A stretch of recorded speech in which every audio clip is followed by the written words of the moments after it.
What is good? What is up? It's Jordan, or Texans Thoughts, and I'm back with another Texans film breakdown. Today is the start of a new series on this channel where I'm going to be breaking down the key turning point in the Texans game each week. So kind of like the drive or couple of drives that led us to win or lose the game. If you like the series idea and enjoy the video, show your support by hitting that like button. Also subscribe if you haven't. We are so close to hitting 1,000 subscribers, and that is a huge goal for us at Texans Unfiltered. Alright, let's break down the film of the Texans turning point versus the Kansas City Chiefs. So the turning point, in my opinion, came at the end of the second quarter and the beginning of the third quarter. We were driving downfield looking for a field goal, but then struck out and lost all momentum. Let's look at the last play of our drive in that end of the second quarter and see what went wrong. So the Chiefs initially look like they are in single high, but then Tyrann Mathieu runs back at the last second and you can see they're actually blitzing. Watson sees the blitz come from his left, so he preemptively takes a step to his right to buy him some more time. Then he sees Fuller is even with his defender, and if he's leaving, so Watson throws it up. But then look at Fuller, he sort of stops running here, so he isn't able to create the space that Watson was expecting. Tyrann also recovers pretty well, and the ball is overthrown, or else it honestly could have been a pick. Now let's look at the other options on the field. The Texans have Stills on a dig, Cobb on a go, and Akins on an out. This isn't really a great concept here, as the Chiefs are in man coverage, and since the defender who was lined up over Cobb was blitzing, that means this safety is actually the one guarding him in man coverage, and since he's so far off, Cobb should have changed his route to be more of a hot option, cutting his route off shorter instead of running so deep and not really being an option for Watson, who he knows has to get the ball out quickly. Watson maybe could have waited for Stills coming over the middle, but even then, that cornerback isn't in horrible position and could have driven on the ball. This is honestly just good defense by the Chiefs in my opinion. So that play set us up for a 51-yard field goal, which we promptly missed, giving the Chiefs the ball back at their own 41, and they went to work quickly attacking the rookie cornerback John Reed. We're in cover one man here, and Watkins is running an out route. Look at how he takes it inside, getting Reed to flip his hips inside. Then at the stem, he gets low and cuts outside. Reed flips his hips, but look at how much space he gives up at the top of the route. He needs to do better about getting physical at the stem and keeping a hand on the wide receiver to feel the break and stay attached, because this is just way too easy. Props to him for limiting Yak, but I mean, he still gave up a 17-yard gain. Now in the ensuing play, this kind of pissed me off. The Chiefs are on our 42-yard line. But look at how far off coverage we're playing. All they need is 5 yards and they're into easy field goal territory. Make it tough on them. Don't give them this much of a cushion.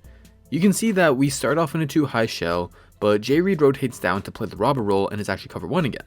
The Chiefs do really well to isolate Kelsey on Cunningham in main coverage, and he just can't stick with him on a crossing route. We shouldn't expect that from him. However, Jay Reed sees it and he comes flying downhill for a big hit, but wait, Kelsey is too smart for that and senses both defenders over pursuing their angle, so he cuts it back and just makes us look silly. To add insult to injury, Cunningham was called for a face mask penalty, so in total they picked up 26 yards on that play, and that was backbreaking, putting them into easy field goal position. And with us missing that field goal earlier, and then the Chiefs making this field goal, that's a really quick 6-point swing to end the half, and that was huge for this game. It was especially huge because the Chiefs got the ball back to start the second half, and they went right back to work. They were killing us with the run game all day long, and they really gave us a taste of our own medicine when we ran the ball down their throats in our win last year, and they made us pay for that. On this particular play, there were 3 Texans defenders at fault in my opinion. First off is Brandon Dunn. With him shadowed over the left shoulder of the guard, his number one job here is to not lose outside leverage. If the run is coming to the left, he cannot let the left guard cross his face to the left. He just can't. But that's exactly what happens here, and he gets taken out of the play. The second defender at fault was Merciless. He gets moved horizontally a good amount by the left tackle, but he does well to get off the block. It's just this is not a good enough tackle effort, man.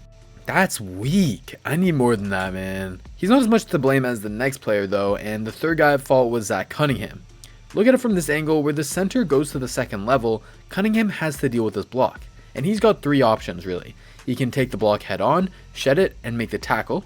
He can try and avoid the block by outrunning their center in this direction, or he can avoid the block by cutting behind the center. And unfortunately he takes door number 3, the wrong door, because you should never be cutting behind the center like this when the run is in this opposite direction. Just like Brandon Dunn, you can't lose this outside leverage, but Cunningham makes his job harder, gets out of position, and that opens up the lane for the running back and the huge gain. The Chiefs were happy just running the ball down our throats, and they really finished us off with this touchdown run. So who's at fault this time? Well, with the run going towards the right, PJ Hall does a good job to close that lane, and he was really our best run defending interior defensive lineman all game. He needs more snaps. Also, Carlos Watkins squeezes to the right, and you've got the GOAT setting the edge on the weak side. What all that does is it opens up a lane for Clyde, and look at BMAC right here. This is a tackle he needs to make 99 out of 100 times, but like all game long, he just isn't able to get a good grasp of the running back and ends up in the dirt. If BMAC is missing that tackle was bad, I would suggest you revert your eyes from Jay Reed getting shook out of his shoes. I mean, these aren't even horrible ankles by either defenders, but a mixture of sloppy tackling technique and just really great cutting by Elair. This dude is a beast, and with this touchdown, the Chiefs went up 24-7 and never looked back. That was really the turning point of this game, and these two running plays that I showed are a perfect microcosm of the entire game. Undisciplined play in the trenches and sloppy tackling leading to a big rushing output. And this slow start with the run defense is something that's plagued us over the past few years. You know, it wasn't always this bad, but with shortened camp and no preseason, we get what we saw on Thursday. This run defense needs to improve next week against the Ravens, but I honestly don't know how much it will. It's only 1 week. I would definitely expect the run defense to tighten up over the next 3 to 4 weeks, but the Ravens are another beastly running team that possesses a lot of schematic advantages, and it's going to be a tough matchup.